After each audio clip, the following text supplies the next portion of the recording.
Voilà à nouveau sur un exercice sur les congruences, notamment résoudre des équations dans Z de ce type-là. Alors, la question, résoudre dans Z, les équations suivantes. 3x est congru à 7 modulo 9, 4t est congru à 2 modulo 5 et 2y est congru à 6 modulo 8. Alors, on va commencer par la première. Alors, pour cela, donc ici la première, il s'agit de résoudre 3x est congru à 7 modulo 9. Ça veut dire, donc là, on va travailler modulo 9. Alors, pour cela, on va voir quels sont les restes possibles de x, les restes de la division euclidienne de x par 9. Alors, puisque là, on va diviser par 9, les restes possibles, ils vont être plus petits strictement en 9. Donc, à savoir 0, 1, 2, 3, 4, 5, 6, 7 et 8. Et donc, les restes, ça va être, alors, je vais prendre x, donc je travaille modulo 9. Alors, les restes de x, donc le x, il va prendre, donc ça va être soit égal à 0 congru à 0 modulo 9, ou bien à 1, 2, 3, 4, 5, 6, 7 et 8. Donc, pour n'importe quelle valeur de x qui appartient à z, et bien le x, il va être soit être congru à 0 modulo 9, ou bien congru à 1 modulo 9, congru à 2 modulo 9, etc. À 9, donc c'est 0. Alors, si je prends maintenant 3x, donc 3x, ça va être, alors, quand je multiplie donc 3 par, lorsque x est congru à 0 modulo 3, ben 3x, ça va être congru à 3 fois 0 modulo 9. Et 3 fois 0, ça fait 0. Ensuite, si x égale en fait, est congru à 1 modulo 9, ben 3x, ça va être congru à 3 modulo 9. Alors, 3 fois 2 de la même façon, donc ça va faire 6. Et bien là, 3 fois 3, ça fait 9. Mais 9, c'est 0 modulo 9. Donc là, 9 égale à 9 fois 1. Donc, ou bien 9 divisé 9, ça veut dire que 9, c'est congru à 1 à 0 modulo 9. Donc, fois 3, ça fait 9 et c'est 0 modulo 9. 3 fois 4. 3 fois 4, ça fait 12. Et 12, c'est quoi? Ben 12, c'est 9 fois 1 plus 3. Donc 12, c'est la même chose que 3.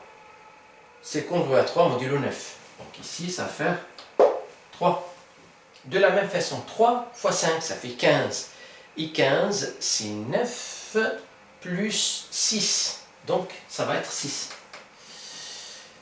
3 fois 6, ça fait 18. 18, c'est 2 fois 9. 9, il divise 18. Donc, 18, c'est 0 modulo 9. Donc là, ça va faire un 0 ici. Alors, 3x, maintenant, 3 fois 7, ça fait 21. Et 21, modulo 9, donc ça fait 18 plus 3. Ben 18, ça va faire 0 modulo 9, donc ça va faire 3. Donc, alors, 21 ici, donc c'est 18 plus 3, mais 18, alors, si je fais donc 21 moins 3, ça va faire 2 fois 9. Donc, 21, c'est 3, en fait, c'est congru à 3 modulo 9. Alors maintenant, 3 fois 8. 3 fois 8, ça fait 24. Mais 24, c'est quoi? Eh bien, 24, c'est tout simplement, c'est 21 plus 4, pardon, plus 3, et bien, ça veut dire que 24, c'est la même chose que 3, congru à, en fait, modulo 7. Donc, ça va faire 1, 3, là encore. Est-ce que, alors, 3 fois 7, ah pardon, c'est 20, non, c'est pas modulo 7, mais plutôt modulo 9. Donc 20, ça va faire 18 plus 6, et donc le reste, ça va être 6. Pardon, ici, ça va faire un 6 ici. Très bien. Alors, dans quel cas maintenant 3x est congru à 7 modulo 9? Là, on a pris x pour n'importe. Donc, pour n'importe quel x, les 3x ils vont être soit congrus à 0 modulo 9, soit 3 modulo 9, soit 6 modulo 9, soit 0 modulo 9, soit 3 modulo 9, 6 sur 3, voilà. Et là, on voit clairement que 3x ne peut jamais être congru à 7 modulo 9. Donc, il veut dire que 3x congru à 7 modulo 9 n'a pas de solution.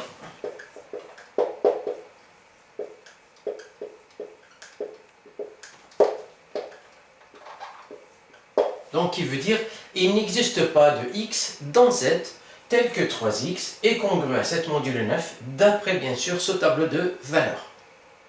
Très bien. Donc, on va faire le même travail cette fois-ci pour 4t est congru à 2 modulo 5.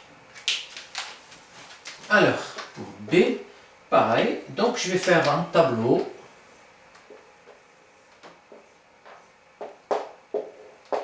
Alors, si je prends un t qui appartient à z, alors là, cette fois-ci, donc je vais travailler modulo 5, c'est-à-dire je vais chercher les restes de la division euclidienne de t par 5. Alors, les restes, ils vont être strictement plus petits que 5 et qui sont positifs, ça veut dire les restes, ils peuvent être soit 0, soit 1, soit 2, soit 3, soit 4 et pas 5. Donc, les valeurs de t, alors modulo ici, modulo 5, eh bien, ça va faire soit 0, soit 1, soit 2, soit 3, soit 4 et soit 5. Ah, pardon, il n'y a pas de 5, il n'y a que 3. Et donc, voilà. Alors maintenant, quand je passe à 4t, je vais faire le même travail que tout à l'heure ici pour voir modulo 5 combien ça fait. Alors 4t, donc si t est congru à 0 modulo, 4t ici, donc si t est congru à 0 modulo 5, 4 fois t ça veut dire 4 fois 0, et 4 fois 0 ça reste encore 0. Alors cette fois-ci 4 fois 1, on va faire le même travail que tout à l'heure. 4 fois 1, ben, ça fait 4, et 4 c'est plus petit que 5, donc il peut être un reste. Donc là ça va faire 4. Alors par contre 4 fois 2 ça fait un 8. Et 8 modulo 5 ça fait combien? Ben 8 c'est un 5 plus 3. Donc 8 moins 3 ça fait 5, qui veut dire que 8 c'est la même chose que 3 modulo 5. Donc là ça va faire un 3 ici. Bien sûr, modulo 5, toujours. Alors maintenant, 4 fois 3. 4 fois 3, ça va faire 12. Alors 12, c'est 2 fois 5 plus 2. Donc 12, c'est la même chose que 2 modulo 5. Et enfin, 4 fois 4, donc ça va faire 16. Et 16, donc c'est 2 fois 5 plus... non, plutôt 3 fois 5 plus 1. Donc ça veut dire ici, le 16 c'est la même chose que 1 modulo 5. Alors, je cherche les valeurs de t pour que 4t soit congru à 2 modulo 5. Dans quel cas c'est congru à 2 modulo 5? C'est que dans ce cas-là. Donc 4t est congru à 2 modulo 5, c'est lorsque t égale à 3. Alors, 4t est congru à 2 modulo 5, si et seulement si, bien sûr, que t est congru à 3 modulo 5. Et qu'est-ce que ça veut dire ça? Ben, ça veut dire que 5 divise donc t moins 3, ben, qui veut dire que t moins 3 c'est un multiple de 5.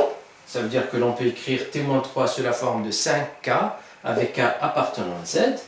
Et bien, en gros, t égale à 3 plus 5k avec k appartenant à z. Et donc, le S, qui est l'ensemble des solutions ici, ben, ce sont tous les nombres qui s'écrivent de cette façon-là, avec K appartenant à Z. Voilà l'ensemble des solutions de ce système. On passe maintenant à la troisième et la dernière équation. Je vais effacer par là pour faire cette dernière équation.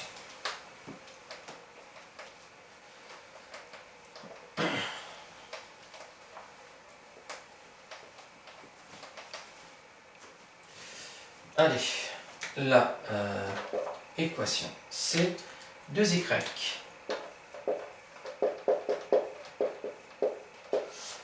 Alors, pareil, comme pour les deux premières équations, cette fois-ci, on va travailler modulo 8.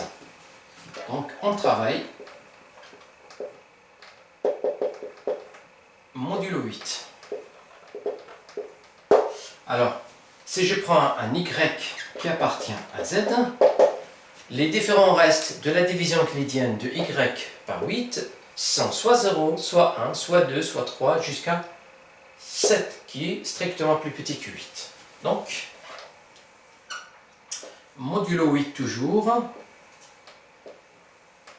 Alors, si j'ai donc y qui appartient à z, modulo 8, je peux avoir soit 0, soit 1, soit 2, soit 3, soit 4, soit 5, soit 6, soit 7.